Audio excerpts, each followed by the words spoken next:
श्री दिलेश्वर माझी assistant executive engineer Titlagarh R&B sub division Kantabanji division under Balangir ना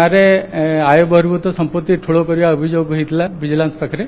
से विषय में विजिलेंस इनक्वारी कलापर तथ्य संग्रह कलापर बलांगीर विजिलेंस जज मान्यवर कोर्ट आनी सर्च वारंट आनिकी बलांगीर झारसुगुड़ा संबलपुर एमती 6टी जगार गतकाली रेड करा रेड करने समय संबलपुर सरला गोटे 4,500 स्क्वायर फुट रु अधिका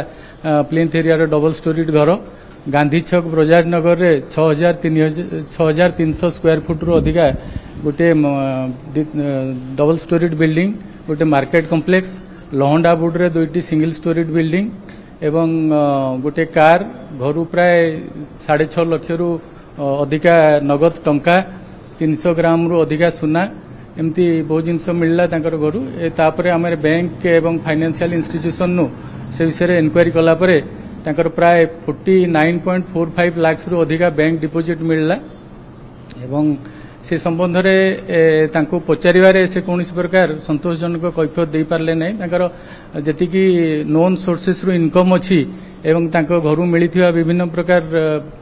संपत्तिर आकलन कलापर डिस्प्रोपोर्शनेट आसेट मोर देन 165% है से विषय में कौन से संतोषजनक उत्तर दे पारे ना तेणु आज अरेस्ट करके बलांगीर कोर्ट को चालान करा जायछि आउ से ना कार्य नकरी एमती सरकारी अर्थ तोसरपात मिसअप्रोप्रिएशन करिथिबा जोगु ना विजिलेंस सेल कटक रे गोटे केस रुजु करा जायछि एवं तार तदंत चालू रही।